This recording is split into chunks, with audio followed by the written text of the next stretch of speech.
Hello and greetings to all the UPSC aspirants. So I hope guys आपकी तैयारी काफ़ी अच्छे से चल रही होगी। Mains is just around the corner. So आज एक इंपॉर्टेंट टॉपिक ऊपर मैं यहाँ पे डिस्कशन लेने वाला हूँ that is going to help you in your mains examination definitely, and it is about how to write good essay for UPSC mains. So guys essay एक इस तरह का पेपर है जिसमें आप अगेन कॉम्पिटिशन से ऑलमोस्ट 20 to 25 मार्क्स ऊपर ले सकते हैं, और वो भी बहुत ही कम एफर्ट लगा के, कुछ सिंपल टिप्स एंड ट्रिक्स लगा के ऐसे के पेपर में जो है आप इतने मार्क्स ले सकते हैं सो दैट आप अपने कंपटीशन से आगे निकल जाएं और अपना रैंक सिक्योर कर ले guys. And let me tell you one more thing कि ऐसे का पेपर जो है it is the most for granted taken paper in UPSC mains.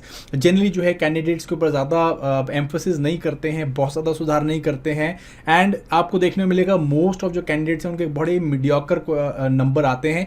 So guys इस चीज़ को इम्प्रूव करने के लिए मैं कुछ यहाँ पे सेशंस लेने वाला हूँ जिसमें हेल्प करूँगा आपको कि भाई आप किस तरह से एक अच्छा ऐसे लिख सकते हो, and this is going to be the first session in that particular part. So latest फटाफट से हम लोग स्टार्ट करते हैं। एंड स्टार्ट करने से पहले गाइज आप हमारी एप्लीकेशन को डाउनलोड कर सकते हैं। जो भी मैं यहाँ पे आपको एसेज दूंगा या फिर जो भी मैं आपको ऐसे यहाँ पे बताऊंगा उसके मॉडल एसेज या मॉडल आंसर्स आपको वहाँ पे देखने में मिल जाएंगे, आप वहाँ से जाके डाउनलोड कर सकते हैं गाइज। ठीक है जी, चलिए।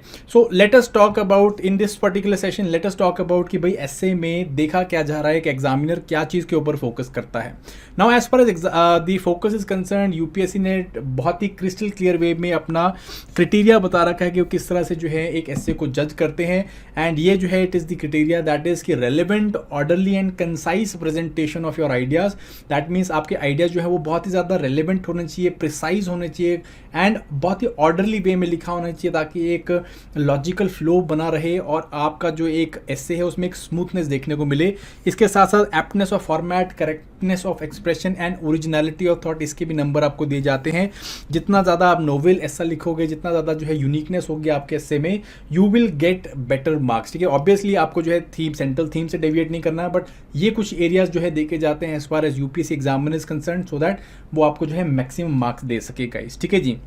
नाउ किस तरह के एसेज जो है आपको टैकल करने हैं। सो गाइज पहले as far as essay was concern, so there were lots and lots of area जहाँ से एसे पूछे जाते थे, बट अभी जो है all of those areas have been cancelled out. And अभी जो है हम लोगों को लाइक लास्ट 2 सालों से 21 और 22 में जो मेंस हुए उसके अंदर हमें सिर्फ फिलोसॉफिकल एसेज देखने को मिल रहे हैं। ठीक है जी, पहले सोशियो इकोनॉमिक ऐसे होते थे, political governance, specific problem based essay, technology environment based essay, सब के सब जो है निकाल दिए हैं एंड फिलोसॉफिकल एसे देखने को मिल रहे हैं। ठीक है जी, एंड ये लॉजिकल स्टेप भी है क्योंकि देखो जो बाकी एरियाज है वहाँ पे तो ऑलरेडी जीएस के हमने 4 पेपर देने ही हैं। ऑलरेडी हम लोगों ने जीएस में पेपर 1, पेपर 2, पेपर 3 में हमने socio economic, political governance based, technology based जो है टॉपिक्स के बारे में आंसर देना है। सो यहाँ पे जो है एक कैंडिडेट की मैच्योर अंडरस्टैंडिंग, उसका थिंकिंग, उसका व्यू पॉइंट, ये सब चीज़ें जो है देखी जाती हैं। That is can be basically known with the philosophical essay. So philosophical essay यहाँ पे पूछे जा रहे हैं। ठीक है जी, ये देखिए आप 2021 का पेपर है, all of them are philosophical essays. ठीक है जी, एंड देन उसके बाद 2022 का पेपर है, this is also all philosophical essays. ठीक है, कोई भी कैसे ऐसा नहीं होगा जिसमें आपको कंक्रीटनेस देखने को मिलेगी, जिसमें आपको लगेगा कि ये जो है मैं इसको स्पेसिफिकली इस तरह से लिख सकता हूँ। All of them are they are very very open to interpretation, काफ़ी ज़्यादा जो है वाइड इंटरप्रिटेशन की जा सकती है और बहुत ही ज़्यादा वाइड लेवल पे उसे लिखा जा सकता है। ठीक है, एंड कई बारी तो ऐसा भी हो सकता है कि लाइक कुछ निकले ही ना, एंड कुछ इस तरह के जो आइडियाज़ है वो आए ही ना दिमाग के अंदर। सो ये जो है वो बायस को एलिमिनेट करने की कोशिश की गई है, क्योंकि जनरली आप देखो हम लोग क्या करते थे पहले, लाइक इन 2 सालों से पहले हम लोग क्या करते थे, हम लोग मेजरली 15-20 इंपॉर्टेंट टॉपिक्स के ऊपर या जो ब्रॉड फ्रेमवर्क्स बना के चले जाते थे, कोट्स बना के चले जाते थे, एंड उसके ऊपर जो है जनरली क्वेश्चन फंस भी जाता था, जैसे विमेन इश्यूज़ के ऊपर, जेंडर इश्यूज़ के ऊपर फंस जाता था, या फिर और कोई सोशियो इकोनॉमिक टॉपिक है उसके ऊपर फंस जाता था। बट अभी जो है ये सब चीज़ें एलिमिनेट हो गई है, and now everyone is in a very very आप कह सकते हो न्यूट्रल फुटिंग। और यहाँ पे जो है एसे के ऊपर एम्फोसाइज करना, उसको प्रैक्टिस करना और इसके टिप्स एंड ट्रिक्स सीखना वो बहुत ही ज़्यादा ज़रूरी हो जाता है। ठीक है कि नहीं? तो चलिए इन्हीं चीज़ों के ऊपर बात करते हैं कि भाई किस तरह से you have to write an essay, what is the important area, how it is to be done, इसके बारे में हम लोग ब्रॉड डिस्कशन करते हैं गाइस। ठीक है जी। तो now let us find what are the key areas of the essay. ठीक है, जब भी आप कोई एसे देखते हो या जब भी आपने एसे लिखना है तो क्या बेसिकली आइडिया होना चाहिए। ठीक है जी, पहले तो आप यहाँ पे देख लो कि भाई जैसे पेपर पेपर है तो you will have to write 2 essays, ठीक है जी, ऑलमोस्ट 1000 वर्ड्स के आपको 2 essay लिखने होंगे choosing from section 1 and section 2, और 3 घंटे का पेपर है तो you will have to do it within 1.5 hour, ठीक है जी।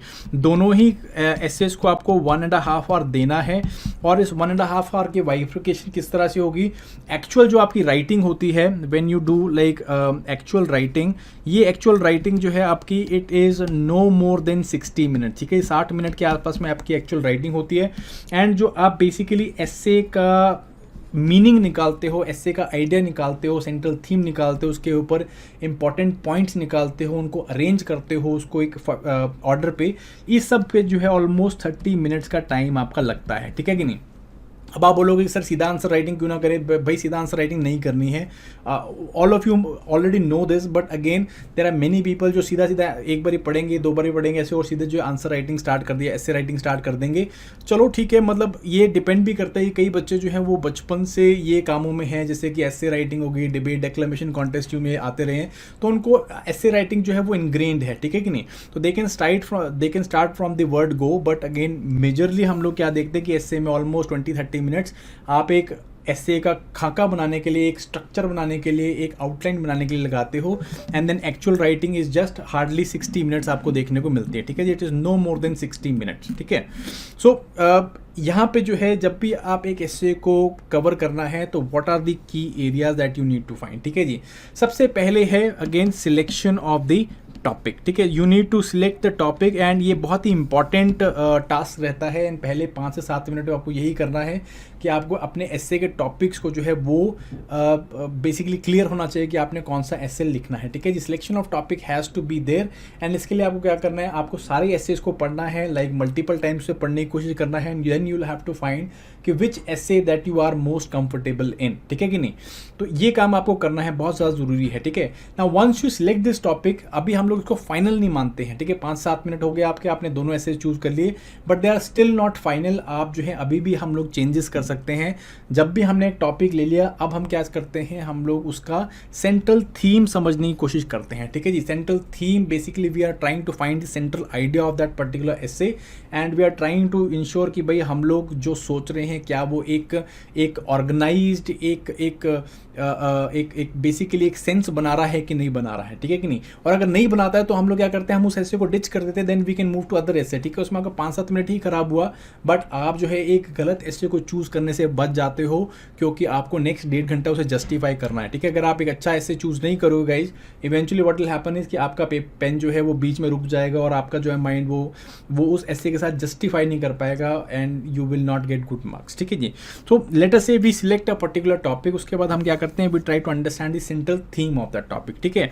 Central theme is basically the idea, the core idea of that topic, कि भाई ये टॉपिक कहने की कोशिश क्या कर रहा है, एंड इसमें हम लोग उस पर्टिकुलर टॉपिक को बार बार समझने की कोशिश करते हैं, बार बार पढ़ते हैं, and we try to find that crux idea, जो कि आपके हर पैराग्राफ में, हर सेंटेंस में, हर जो आपका आर्ग्यूमेंट देते हो उसके अंदर दिखना चाहिए, ठीक है। That is that crux idea that you have to find. Second चीज होती है इसके अंदर, then is brainstorming for that idea, ठीक है जी। सेंट्रल थीम आपने लगा लिया, इसमें आपके 5 से 7 मिनट लग जाते हैं, देन उसके बाद ब्रेनस्टॉर्मिंग में जो है ऑलमोस्ट 20 to 25 मिनट्स आप लगा सकते हो, 20 मिनट्स के आसपास में it's considered very very suitable. तो ब्रेनस्टॉर्मिंग इज ऑल अबाउट कि आपको उस टॉपिक का एक बार आइडिया लग गया तो आप क्या करोगे, आप उसके अंदर बहुत सारे अलग अलग पॉइंट्स ढूंढने की कोशिश करते हो कि भाई मैं उसमें ये डायमेंशन डालने की कोशिश करूँगा, ये डायमेंशन डालूंगा, you will try to find as many dimension as possible, ठीक है। बहुत सारी टेक्निक्स है इसकी, पहले लग जाती थी, जैसे पेस्टल टेक्निक लग जाती थी आपकी, या फिर जो है टेम्पोरल एंड स्पेशल एनालिसिस लग जाता था आपका, ठीक है जी। इस तरह की बहुत सारी टेक्निक्स लग जाती थी, बट अब जो है टेक्निक्स लिमिटेड हो गई है, बिकॉज एक टॉपिक जो है वो बहुत डिफ्यूज टॉपिक है, ठीक है कि नहीं। पेस्टल आई होप आपको पता होगा, political, economic, social, technological, legal, environmental, so इस तरह के अलग अलग एरियाज या डायमेंशन हम लोग देखते हैं। टेम्पोरल सेक्टोरल स्केल में, regional, local and international, national में, एंड टेम्पोरल में जो है पास्ट, प्रेजेंट एंड फ्यूचर, ठीक है। इस तरह के हम लोग अलग अलग एनालिसिस करते हैं, ठीक है।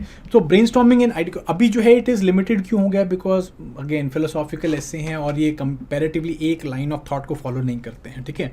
एनीवेज ब्रेनस्टॉर्मिंग ऑफ आइडियाज़ में इट रिक्वायर्स ऑलमोस्ट 20-25 मिनट्स के आसपास में लग जाता है, जहाँ पे आपको एक ब्रॉड जो है पता चल जाता है कि मैं इन एरियाज़ में इसको लिखने वाला हूँ। एंड उसके बाद सबसे इंपॉर्टेंट एक्सरसाइज होती है, वो होती है आउटलाइनिंग, ठीक है जी। आपने जो भी आइडियाज़ यहाँ पे लिखे हैं इनको हम लोग क्या करेंगे, इनको हम लोग ऑर्गेनाइज करेंगे। ऑर्गेनाइज करने के बाद एक ब्रॉड पिक्चर बनाएंगे उस पर्टिकुलर एस्से की। ये लिखने से पहले आपका एक बिग पिक्चर आपको दे देगा और इसके साथ साथ में आपको आइडिया लग जाएगा कि मैं अपने एस्से में क्या लिखने वाला हूँ, मेरा एस्से क्या चीज़ के ऊपर फोकस करेगा, और अगर मैं कोई चीज़ मिस कर रहा हूँ तो क्या चीज़ मिस कर रहा हूँ वो भी आपको पता चल जाती है। इसके साथ साथ आप यहाँ पे इंट्रोडक्शंस एंड कंक्लूजन्स को फाइनल करते हो कि भाई ये इंट्रोडक्शन होगा, मेरा ये कंक्लूजन होगा, एंड इस तरह से एक ब्रॉड स्ट्रक्चर बनता है, एक ब्रॉड आउटलाइन बनता है। ये ब्रॉड स्ट्रक्चर और आउटलाइन जो है then once it is done almost 10 minutes के आसपास में लग जाते हैं, and after 30 minutes you are now ready for your essay, ठीक है जी। 30 मिनट आपको लेने हैं इस चीज़ के लिए, central theming, brainstorming and then finally outlining, ठीक है जी। देन इस चीज़ को मैं आपको थोड़ा सा दिखाता हूँ यहाँ पे, लाइक किस तरह से किया जा सकता है। आज इन सब एरियाज़ के ऊपर बहुत डिटेल में नहीं जाऊँगा, बट हर एक जो है जैसे जैसे मैं आपको ऐसे देता रहूँगा, ऐसे सबके साथ डिस्कस करता रहूँगा। I am going to discuss all these things, ठीक है जी। बट आपको ये मान के चलो कि ये तीन जो है इंपॉर्टेंट, ये तीन एरियाज़ होते हैं जिसको आपको एस्से के टाइम पे देखना होता है। Now let us take some example, है ना। 2022 का ये एस्से आया था कि poets are unacknowledged legislatures of the world, ठीक है जी। Unacknowledged poets are unacknowledged legislators of the world, ठीक है कि नहीं। सो ये आपको क्या करना है, पहले तो टॉपिक देखना है, 5-7 मिनट आप देखो, सुनो टॉपिक को क्या है, कि और टॉपिक के ऊपर जो है आपने क्या करना है, you will have to see what are the key words जो कि इस टॉपिक में देखने को मिल रहे हैं, ठीक है जी। पोएट्स एक कीवर्ड है आपका, अनएक्नॉलेज एक बहुत इंपॉर्टेंट कीवर्ड है आपका, अनएक्नॉलेज, ठीक है जी। लेजिस्लेटर मीन्स जो बेसिकली लॉज बनाते हैं, ठीक है जी। And last is of the world. So ये बेसिकली आपके इंपॉर्टेंट कीवर्ड्स हैं, ठीक है।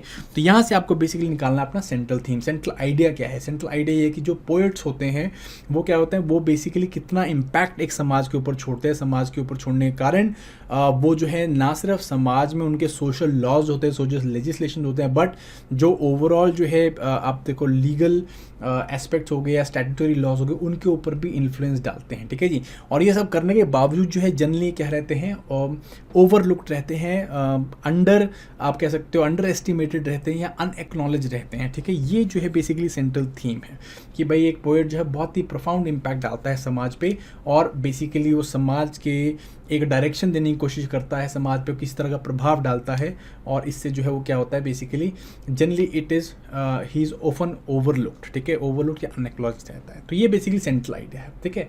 नाउ यहाँ पे आप ब्रेनस्टॉर्मिंग कैसे करोगे ना। ब्रेनस्टॉर्मिंग का मेरा बेसिकली आइडिया फिलोसॉफिकल एसिस का है कि कई जगह टेम्पोरल एंड सेक्टोरल एनालिसिस लग जाता है, पेस्टल टेक्निक नहीं लगती, बट मैं लिख के रख लेता हूँ पेस्टल टेक्निक, ठीक है। सो पेस्टल टेक्निक से ये होता है कि इन केस अगर कोई भी एंगल आपको यहाँ पे आता है दिमाग में तो आप यहाँ पे लिख सकते हो या ऐड कर सकते हो, बट जनरली यहाँ पे जो है WWH what why and how वाली टेक्निक जो है काफ़ी अच्छे से चल जाती है।